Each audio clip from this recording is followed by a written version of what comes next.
नमस्कार दोस्तों, मैं धीरेन्द्र अग्रवाल और आप देख रहे हैं अपना प्रिय YouTube channel the bridge classes. दोस्तों, आज हम लोग कक्षा 12वीं की फिजिक्स का पहला अध्याय शुरू करने वाले हैं। आज हम लोग देखेंगे कि विद्युत आवेश क्या होता है और विद्युत क्षेत्र क्या होता है। देखिए दोस्तों, यहाँ पे लिखा हुआ है विद्युत आवेश तथा विद्युत क्षेत्र। ठीक है, तो सबसे पहले जानेंगे विद्युत आवेश क्या है, ये आवेश क्या होता है, किसे कहते हैं। चलिए हम लोग पढ़ते हैं। पहला जो टॉपिक होगा वो होगा विद्युत आवेश।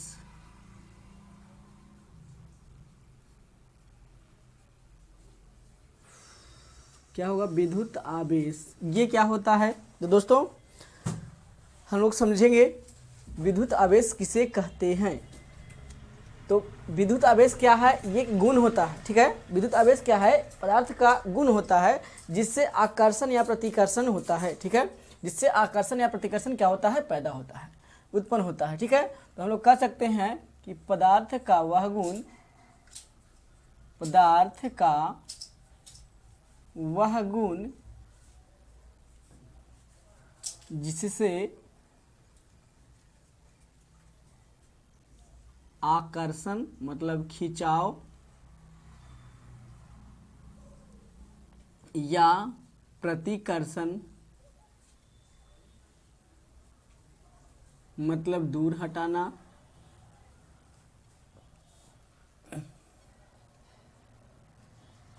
उत्पन्न होता है, उत्पन्न होता है। ठीक है, समझ लीजिए पदार्थ का वह गुण, पदार्थ का वह गुण जिससे आकर्षण या प्रतिकर्षण उत्पन्न होता है, या जिससे आकर्षण या प्रतिकर्षण होता है।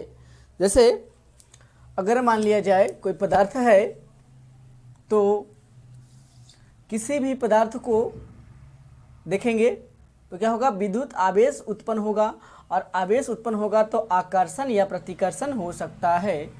जैसे अगर आप अपने बालों में कंघी करते हैं तो उस कंघी से छोटे छोटे कण जो हैं चिपक जाते हैं, वो क्या हो गया? आकर्षण हो गया। वो क्या हो गया? आकर्षण कर लिया, उसको क्या कर लिया? अपने अंदर चिपका लिया, अपने आप में चिपका लिया। ठीक है, वो आकर्षण हो गया। उसी प्रकार चुंबक को देखते हैं, और ये विद्युत आवेश तो हो गया दोस्तों पदार्थ का वह गुण जिससे आकर्षण या प्रतिकर्षण उत्पन्न होता है या अनुभव करते हैं, उसे कहते हैं विद्युत आवेश। अब देखेंगे विद्युत आवेश जो है, इसके बारे में ज़्यादा डिटेल से कौन बताए थे? तो एक वैज्ञानिक थे बेंजामिन फ्रैंकलिन। कौन थे? Benjamin Franklin. याद रखिएगा, बेंजामिन फ्रैंकलिन एक वैज्ञानिक है जिनका नाम है बेंजामिन फ्रैंकलिन। इन्होंने बताया कि आवेश दो प्रकार के होते हैं। इन्होंने क्या बताया? आवेश दो प्रकार के होते हैं। इन्होंने कहा कि आवेश दो प्रकार के होते हैं, एक धनात्मक, जिसको इंग्लिश में पॉजिटिव कहते हैं, पॉजिटिव, और दूसरा ऋणात्मक, ऋणात्मक, जिसे निगेटिव कहा जाता है। निगेटिव इंग्लिश में क्या कहेंगे?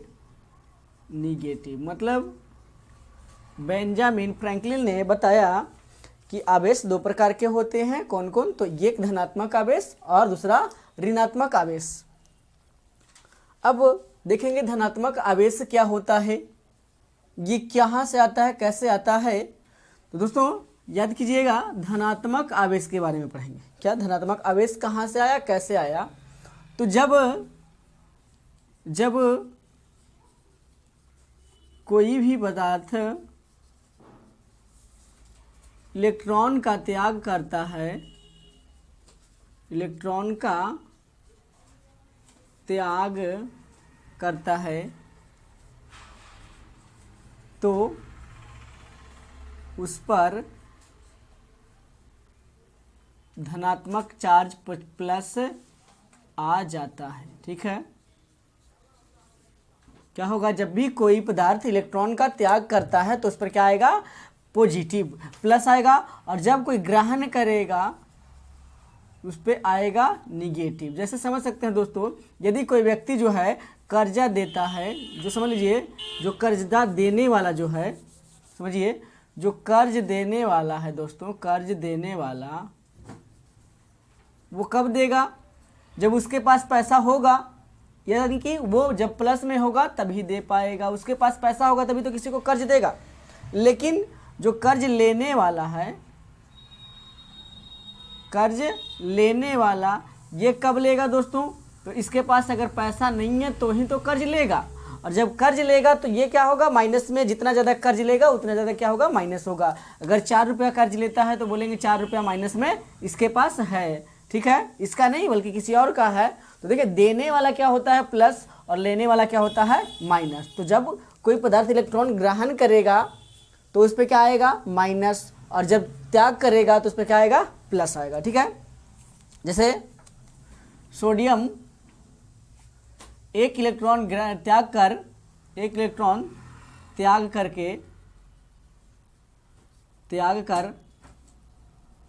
सोडियम आयन बनाता है। क्या बनाएगा? सोडियम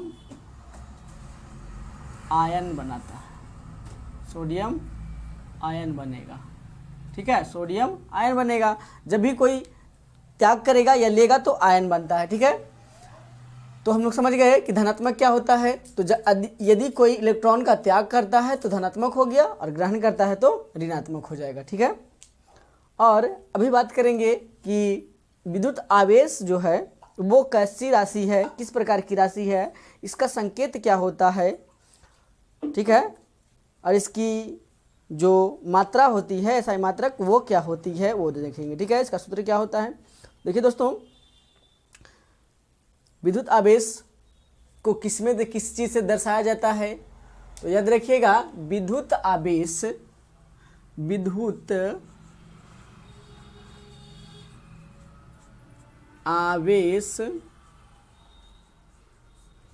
को Q से सूचित किया जाता है। किससे? Q से। किससे? Q से दर्शाया जाता है, ठीक है, Q से दर्शाया जाता है, ठीक है। और इसका जो सूत्र होता है Q बराबर IT, ठीक है, जहाँ I क्या होगा? तो विद्युत धारा होगा,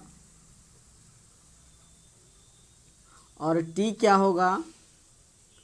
तो T समय होगा, और Q आवेश होगा, ठीक है।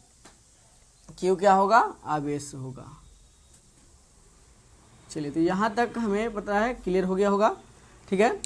अब हम लोग आगे बढ़ेंगे, इसको आगे देखेंगे। Q बराबर IT होता है दोस्तों। तो आप यहाँ से दो और सूत्र निकाल सकते हैं। कैसे? अगर कोई पूछ दिया कि I बराबर क्या होगा, तो Q बाई T हो जाएगा। I बराबर क्या होगा? Q बाई T, या फिर T बराबर क्या हो गया? तो Q बटा I। ये आप 1 से 3 सूत्र क्या कर सकते हैं? निकाल सकते हैं, ठीक है, ऐसे करके बना सकते हैं हम लोग। अब आगे बात करेंगे कि आवेश जो है, विद्युत आवेश को Q के द्वारा दर्शाया जाता है। इसका सूत्र क्या है? Q बराबर IT, जहाँ I विद्युत धारा, T समय और Q आवेश होगा। अब हम लोग देखेंगे कि इसकी विमा क्या होती है, विद्युत आवेश की विमा। आवेश की विमा क्या होती है? तो आवेश की विमा होती है mg0 L0 AT, ठीक है, T, ये T लिख सकते हैं इसको, ठीक है, क्या लिख सकते हैं? AT लिख सकते हैं। ये हो गया, यहाँ तक क्लियर है।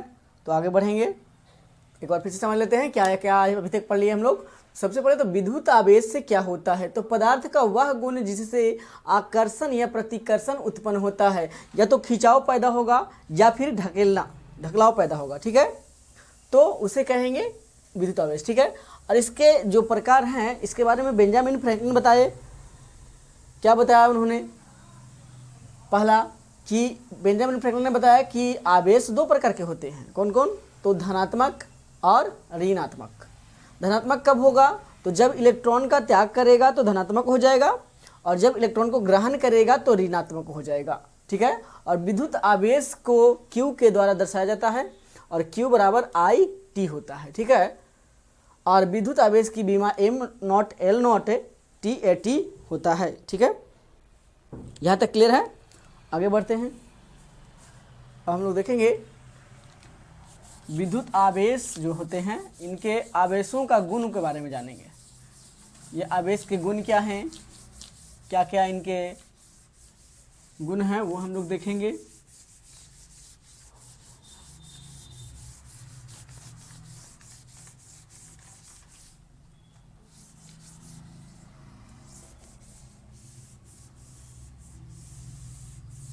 ठीक है, हम लोग गुणों का अध्ययन करेंगे। आवेश के गुण क्या क्या हैं, इससे पहले समझ लेते हैं आवेश के गुण क्या क्या होते हैं। आवेश के गुण क्या क्या होते हैं वो समझते हैं। तो सबसे पहला गुण जो होगा कि सजातीय आवेशों के बीच विकर्षण होता है और विजातीय आवेशों के बीच आकर्षण। समझते हैं, सजातीय आवेशों के बीच विकर्षण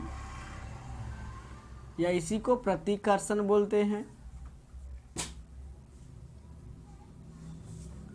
दूसरा में लिख सकते हैं विजातीय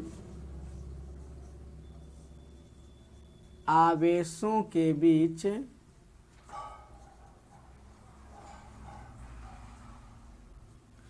आकर्षण। ठीक है, विकर्षण होता है,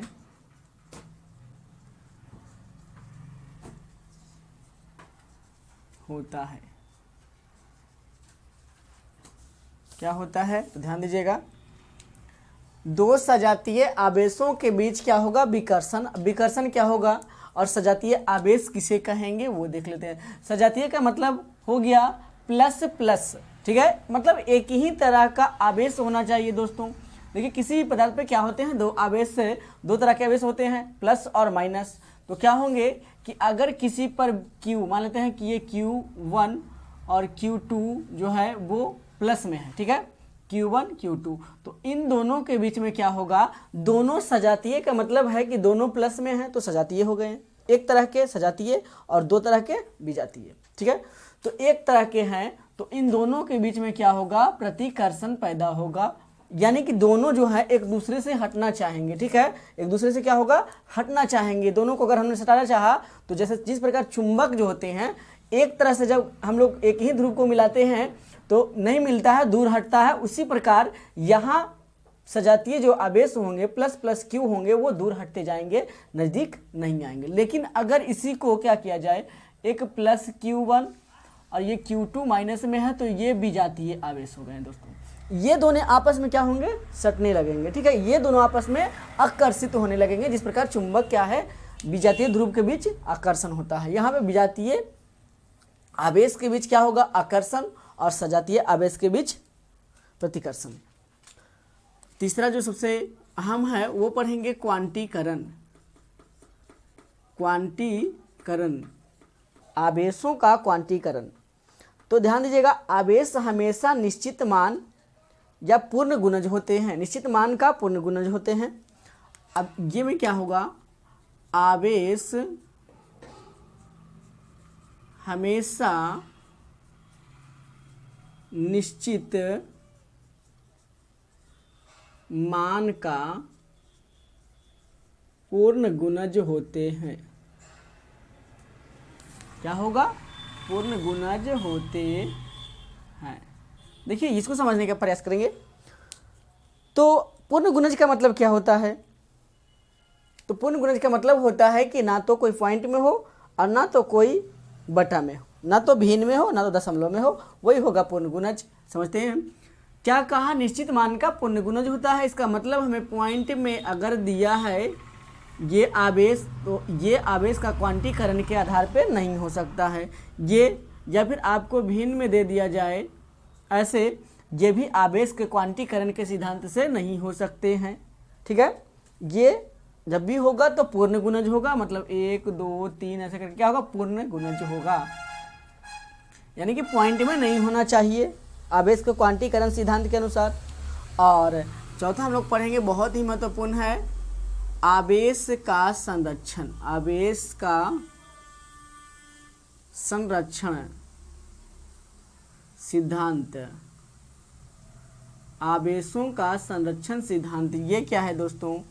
तो आप लोगों को अगर पढ़े होंगे 10th में तो पता होगा, नहीं तो हम बताते हैं। देखिए, आवेश का ना तो बनाया जा सकता है, आवेश को ना तो बनाया जा सकता है ना तो खत्म किया जा सकता है, मिटाया जा सकता है। ठीक है? आवेश को ना तो बनाया जा सकता है ना तो बनाया जा सकता है और ना ही नष्ट किया जा सकता है।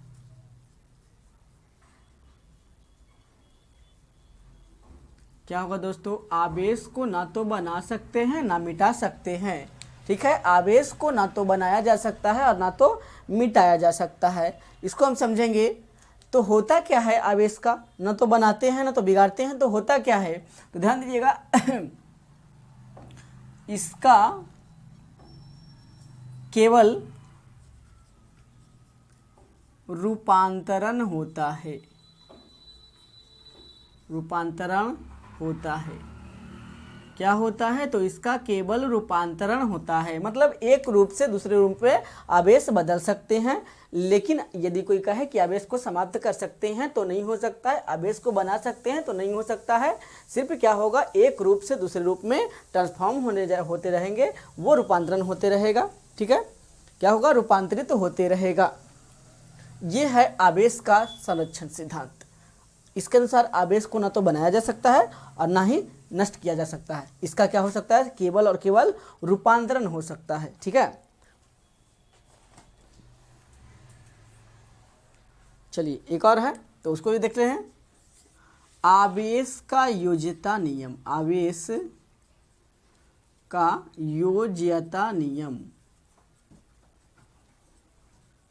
ये क्या है?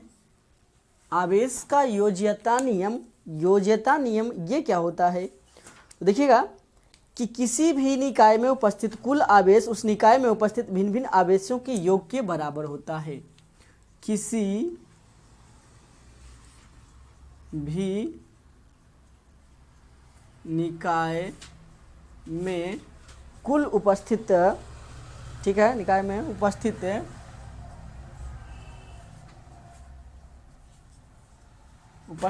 कुल आवेश,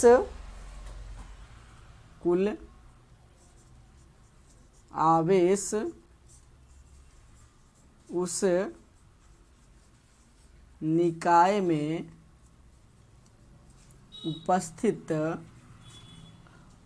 उपस्थित भिन्न भिन्न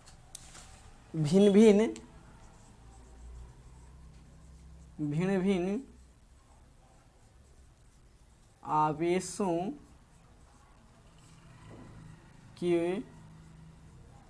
के योग के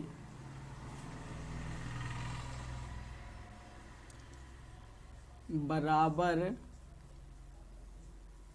होते हैं। क्या है योज्यता नियम? उसको हम सबसे समझते हैं अच्छी प्रकार से। देखिए क्या कहा? किसी भी निकाय में उपस्थित कुल आवेश उस निकाय में उपस्थित भिन्न भिन्न आवेश के योग के बराबर होता है। इसे हम लोग समझने का प्रयास करेंगे, क्योंकि ये कह क्या रहा है ये समझ में नहीं आ रहा है, तो समझने का प्रयास करेंगे। किसी भी निकाय, मान लीजिए ये कोई पिंड है या निकाय है, इसमें क्या कहता है कि उपस्थित कुल आवेश, अगर मान लेते हैं इसमें क्या है 3Q आवेश हो गया, 4Q हो गया, -2q हो गया, 5q हो गया, -3q हो गया। मतलब ऐसे क्या है, आवेश हैं, ठीक है। ये क्या है, ये सारे आवेश इस निकाय में मान लेते हैं कि उपस्थित है, ठीक है। 3q, 4q, -2q, 5q और -3q ये इस निकाय में, इस पिंड में क्या है, उपस्थित है। ये क्या कहता है, किसी भी निकाय में उपस्थित कुल आवेश, कुल जो आवेश होगा उस निकाय में उपस्थित भिन्न भिन्न का मतलब प्लस माइनस और कुछ नहीं, भिन्न का मतलब प्लस माइनस आवेश के योग के बराबर होता है। इसका मतलब इन सब के योग के बराबर होता है। तो 3q + 4q -2q + 5q -3q। तो देखिएगा दोस्तों क्या हो जाएगा, देखिए 3 और ये 3 तो 3 खत्म हो जाएगा, तो 2, तो 5 और 2 क्या हो गया, 7q। मतलब ये जो है कि योजिता के नियम से, ठीक है, योजिता के नियम से क्या हो गया, हम लोग कह सकते हैं किसी भी निकाय में उपस्थित कुल आवेश उस निकाय में उपस्थित भिन्न भिन्न आवेशों के योग के बराबर होता है। यही है योजिता नियम। ये क्या है, योजिता नियम। आगे एक और है, 5वां देखेंगे, वेग का प्रभाव। वेग का प्रभाव, ठीक है। आवेश पर वेग का क्या प्रभाव पड़ता है, ये हम लोग समझने का प्रयास करेंगे। वेग मतलब वेलोसिटी, मतलब जो हम लोग है वेग, अगर गति में रहते हैं तो होता है। तो वेग का प्रभाव क्या पड़ता है आवेश पर। दोस्तों वेग का कोई प्रभाव नहीं पड़ता है, कोई प्रभाव नहीं पड़ता है। क्या है, कोई भी प्रभाव जो है नहीं पड़ता है। किस पर, तो आवेश पर वेग का कोई प्रभाव नहीं पड़ता है। ये हम लोग समझने का प्रयास करेंगे। कैसे, देखिए यदि आपके मोबाइल की बैटरी 20% है, क्या है 20% चार्ज है, आप उसे पैकेट में रख कर बाइक से जा रहे हैं, ठीक है, आप उसे पैकेट में रख करके बाइक से कहीं जा रहे हैं, ठीक है, तो क्या होगा, आप पैकेट में मोबाइल रखे हुए हैं, बाइक से कहीं जा रहे हैं, आपकी बैटरी कितनी है, 20% है। आप चाहे कितनी भी गति से चलिए या कुछ भी गति से चलिए या फिर पैदल भी चलिए, तो आपकी बैटरी जो होगी वो 20% ही रहेगी। ऐसा नहीं कि ये बैटरी चार्ज होते रहेगा, आप चल रहे हैं और बैटरी चार्ज हो रही है, ये जब तक चार्जर पे नहीं लगाया जाता चार्ज नहीं होती है। मतलब आवेश का कोई प्रभाव ही नहीं पड़ेगा। आप मोबाइल में पैकेट में मोबाइल रखे हुए हैं, लेकिन आप पूरी गति में जा रहे हैं, 100 की स्पीड से जा रहे हैं, फिर भी वो मोबाइल आपकी चार्ज नहीं हो सकती है। इसीलिए कहते हैं कि आवेश पर वेग का कोई प्रभाव नहीं पड़ता है, कोई प्रभाव नहीं पड़ता है। यहाँ तक क्लियर है, आवेश पर क्या होगा, वेग का कोई प्रभाव नहीं पड़ता है, ठीक है। और आज यहीं तक पढ़ेंगे, उसके बाद कल हम लोग देखेंगे कूलॉम नियम क्या है, कूलॉम नियम, और ये सारे चीज़ें इंपॉर्टेंट हैं जो डीपली हम लोग पढ़ाए हैं। और यदि आप लोगों को हमारी वीडियो पसंद आए तो लाइक कीजिएगा और हमारे चैनल को सब्सक्राइब कीजिए और हमारी वीडियो को शेयर कीजिए। जय हिंद।